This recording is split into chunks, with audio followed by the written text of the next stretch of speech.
Stock మార్కెట్లో success అవ్వడం కష్టం అనిపిస్తుంది కదా, బట్ ఒక strong vision, patient and right స్ట్రాటజీతో చిన్న ఇన్వెస్ట్మెంట్ ని కూడా క్రోర్స్ గా మార్చిన ఇన్వెస్టర్స్ కూడా ఉన్నారు. ఈ వీడియోలో Rakesh Jhunjhunwala, Radhakrishna Damani, Vijay Kedia, Warren Buffett, Ray Dalio strategies and inspiration journeys గురించి మాట్లాడుకుందాం. రాకేష్ జుంజునవాలా గారు 5,000 నుంచి 40,000 కోట్లు చేశారు. రాకేష్ జుంజునవాలా గారు చెప్పేది ఏంటంటే market is supreme, one should not overconfident. అంటే ఎప్పుడు కూడా మనకు తెలిసిందే కరెక్ట్ అని ఎప్పుడు అనుకోవద్దు, always market is supreme. Rakesh Jhunjhunwala గారు చిన్న అమౌంట్ తో స్టార్ట్ చేసి పెద్ద డ్రీమ్ అచీవ్ చేశాడు. రాకేష్ జుంజునవాలా గారు మిడిల్ క్లాస్ ఫ్యామిలీలో పుట్టాడు. వాళ్ళ నాన్నగారు ఇన్కమ్ ట్యాక్స్ ఆఫీసర్. వాళ్ళ నాన్నగారు ఎప్పుడు స్టాక్స్ గురించి మాట్లాడడం వల్ల రాకేష్ జుంజునవాలా గారికి స్టాక్స్ మీద ఇంట్రెస్ట్ అనేది వచ్చింది. 1985 లో 5,000 తో స్టాక్ మార్కెట్ ఎంట్రీ ఇచ్చాడు. ఆ టైంలో సెన్సెక్స్ జస్ట్ 150 పాయింట్స్ ఉంది. నిజానికి రాకేష్ జుంజునవాలా లైఫ్ లో కూడా చాలా స్ట్రగుల్స్ ఫేస్ చేశాడు అండ్ లాసెస్ కూడా. ఫస్ట్ ఇన్వెస్ట్మెంట్స్ వల్ల చాలా లాసెస్ ఫేస్ చేశాడు, కానీ రీసెర్చ్ చేయడం చాలా ఇంపార్టెంట్ అని రీసెర్చ్ ఇంపార్టెన్స్ అర్థమయ్యాక చాలా పేషెన్స్ ని డెవలప్ చేసుకున్నాడు. Rakesh Jhunjhunwala one of his biggest risk ఏంటంటే సిసా గోవా. ప్రెసెంట్ అది వేదాంత. స్టాక్ మార్కెట్ క్రాష్ అయింది, కానీ ధైర్యంగా సిసా గోవా స్టాక్ ని హోల్డ్ చేశాడు. స్టాక్ మార్కెట్ రీబౌండ్స్ తర్వాత సిసా గోవా స్టాక్ అనేది హ్యూజ్ ప్రాఫిట్స్ అనేది ఇచ్చింది. రాకేష్ జుంజునవాలా గారు అసలు బిగ్ బుల్ ఆఫ్ ఇండియా ఎలా అయ్యారో తెలుసుకుందాం. టైటాన్ లో 3 రూపీస్ పర్ షేర్ ఉన్నప్పుడు ఇన్వెస్ట్ చేసి తన రీసెర్చ్ ని నమ్మి స్టాక్ ని అమ్ముకోకుండా అలానే ఉంచుకున్నాడు. ఇప్పుడు ఆ స్టాక్ 3,000 ప్లస్ కి వెళ్లిపోయింది. తన పోర్ట్ఫోలియోలో లూపిన్, క్రిజిల్, ఎన్సీసీ లాంటివి ఇంక్లూడ్ చేసి 40,000 plus crores net worth achieve చేశాడు. రాకేష్ జుంజునవాలా లైఫ్ నుండి మనం నేర్చుకోవాల్సిన లెసన్స్: లాంగ్ టర్మ్ ఇన్వెస్ట్మెంట్ చేసి పేషెన్స్ ని మెయింటైన్ చేయాలి, ఇండియన్ ఎకనామిక్ గ్రోత్ మీద బిలీఫ్ ఉండాలి, స్ట్రాంగ్ ఫండమెంటల్స్ ఉన్న కంపెనీలో ఇన్వెస్ట్మెంట్ చేయాలి. నెక్స్ట్ వచ్చేసి రాధాకృష్ణ దమాని, డిమార్ట్ ఫౌండర్. రాధాకృష్ణ దమాని ఏం చెప్తారంటే, if you understand a business you do not need to check its stock price every day. అంటే ఏంటంటే మీరు కనుక ఇన్వెస్ట్ చేసిన స్టాక్ ఒక బిజినెస్ కనుక అర్థం చేసుకుంటే మీరు ప్రతిరోజు ఆ స్టాక్ ప్రైస్ ని చూడాల్సిన అవసరం లేదు. రాధాకృష్ణ దమాని గారు చిన్న ట్రేడర్ నుంచి పెద్ద బిజినెస్ టైకాన్ అయ్యారు. మార్వారి ఫ్యామిలీలో పుట్టి కాలేజ్ డ్రాప్ అవుట్ అయిన రాధాకృష్ణ దమాని ఇనిషియల్ గా చిన్నగా ట్రేడింగ్ స్టార్ట్ చేశాడు. ఫాదర్ చనిపోయాక స్టాక్ మార్కెట్ లోకి ఎంట్రీ ఇచ్చాడు. ట్రేడింగ్ లో చాలా లాసెస్ వచ్చాయి, కానీ స్టాక్ మార్కెట్ లో పేషెన్స్ తో ఉండాలని అర్థం చేసుకున్నాడు. 1992 అర్షద్ మెహతా స్కామ్ లో చాలా మంది పెద్ద లాసెస్ ఫేస్ చేశారు, కానీ దమాని గారు కరెక్ట్ గా స్టాక్ మార్కెట్ ని అనలైజ్ చేసి స్ట్రాంగ్ పొజిషన్ ని బిల్డప్ చేసుకున్నారు. రాధాకృష్ణ దమాని గారు డిమార్ట్ ని స్థాపించడం రిటైల్ ఇండస్ట్రీలో ఒక పెద్ద సెన్సేషన్. రాధాకృష్ణ దమాని గారు 2002లో డిమార్ట్ స్టార్ట్ చేశాడు. యుఎస్ ఒక వాల్మార్ట్ మోడల్ ని ఫాలో చేసి లోయెస్ట్ ప్రైజెస్ తో క్వాలిటీ ప్రొడక్ట్స్ అనేది అందించాడు.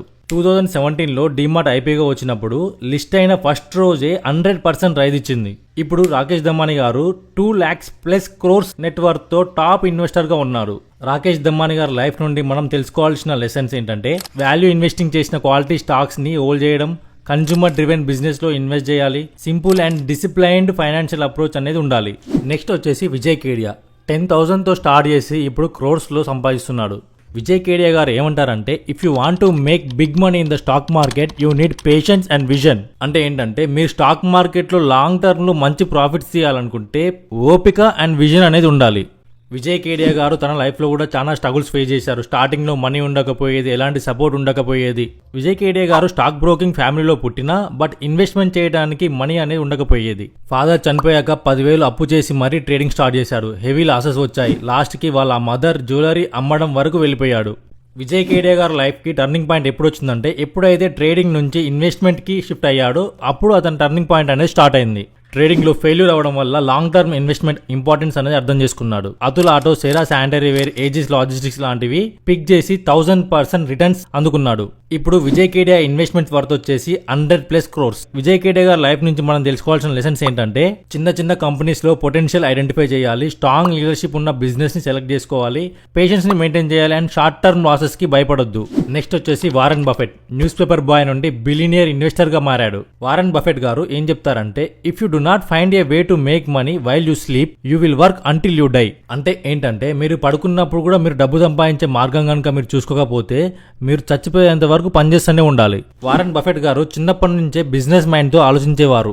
వారెన్ బఫెట్ గారు 6 సంవత్సరాల్లో ఉన్నప్పుడే chewing gum and Coca Cola bottles అమ్మడం స్టార్ట్ చేశాడు. అసలు వారెన్ బఫెట్ గారు ఇన్వెస్ట్మెంట్ ఏ ఇయర్ లో స్టార్ట్ చేశారో తెలుసా? 11 సంవత్సరాలకి ఫస్ట్ స్టాక్ ఇన్వెస్ట్మెంట్ అనేది చేశాడు.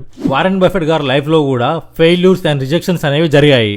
వారెన్ బఫెట్ గారిని హార్వర్డ్ బిజినెస్ స్కూల్ వాళ్ళు రిజెక్ట్ చేశారు, కానీ దాని తర్వాత బెంజమిన్ గ్రహం దగ్గర స్టడీ చేశాడు. వారెన్ బఫెట్ గారు మంచి అండర్ వాల్యూ స్టాక్స్ ని బై చేసి అవి పెరిగేదాకా వెయిట్ చేసేవాడు.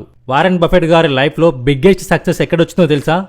Investments in Coca Cola and Apple. Coca Cola, Apple, American express లో ఇన్వెస్ట్మెంట్ చేసి డెకెడ్స్ లో హైయెస్ట్ రిటర్న్స్ ఎర్న్ చేశాడు.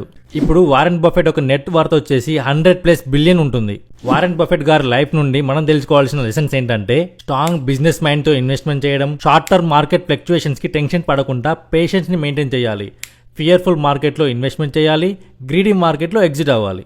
నెక్స్ట్ వచ్చేసి రాయ్ డాలియో దివాలా పరిస్థితి నుంచి హ్యూజ్ ఫండ్ కింగ్ అయ్యాడు. రాయ్ డాలియో ఏమంటాడో తెలుసా? Pain plus reflection equal to progress. అంటే మనం ఫెయిల్ అయినప్పుడు అందులో నుంచి లెసన్స్ తీసుకొని మనకు నేర్చుకుంటే అదే మనకి సక్సెస్ కి దారి అవుతుంది. రాయ్ డాలియో లైఫ్ లో బిగ్గెస్ట్ ఫెయిల్యూర్ ఏంటంటే 1982లో ఎవ్రీథింగ్ లాస్ అయ్యాడు. రే డాలియో గారు ఒక స్మాల్ అపార్ట్మెంట్ లో బ్రిడ్జ్ వాటర్ అసోసియేట్స్ అనేది స్టార్ట్ చేశాడు. 1982లో ఒక రాంగ్ ప్రెడిక్షన్ వల్ల అతని దగ్గర ఉన్న మనీ మొత్తం లాస్ అయ్యాడు. లాస్ట్ కి అతని దగ్గర డబ్బులు లేక సర్వైవల్ కోసం వాళ్ళ నాన్న దగ్గర మనీ అనేది అప్పు చేశాడు. రాయ్ డాలియో గారు కంబ్యాక్ ఎప్పుడు ఇచ్చారంటే తను చేసిన మిస్టేక్స్ నుండే నేర్చుకున్నాడు. మార్కెట్ ని డీప్ గా అనలైజ్ చేసి ఆల్ వెదర్ ఇన్వెస్టింగ్ స్ట్రాటజీని డెవలప్ చేశాడు. ఇప్పుడు bridge water associates 150 billion plus funds ని మేనేజ్ చేస్తుంది. రాయ్ డాలియో నుంచి మనం నేర్చుకోవాల్సిన లెసన్స్ ఏంటంటే డైవర్సిఫికేషన్ చేసి రిస్క్ ని తగ్గించుకోవాలి, గ్లోబల్ గా ఎకనామిక్ ట్రెండ్స్ ని అండర్స్టాండ్ చేసుకోవాలి, మనం చేసిన ఫెయిల్యూర్స్ నుంచి నేర్చుకొని నెక్స్ట్ లెవెల్ కి వెళ్ళాలి. ఫైనల్ గా నేను చెప్పాలనుకున్నది ఈ సక్సెస్ఫుల్ ఇన్వెస్టర్ లైఫ్ నుంచి మనం నేర్చుకోవాల్సింది ఏంటంటే స్టాక్ మార్కెట్ ని పేషెన్స్ తో ఇన్వెస్ట్ చేయాలి, బిజినెస్ ఫండమెంటల్ చూసి ఇన్వెస్ట్మెంట్ చేయాలి, షార్ట్ టర్మ్ ఫ్లక్చుయేషన్స్ కి భయపడకుండా లాంగ్ టర్మ్ విజన్ మెయింటైన్ చేయాలి, ట్రేడింగ్ ని పూర్తిగా అవాయిడ్ చేయడం better. Legendary investor life stories నుంచి ఇన్స్పిరేషన్ తీసుకొని ఫైనాన్షియల్ సక్సెస్ కి జర్నీ స్టార్ట్ చేద్దాం.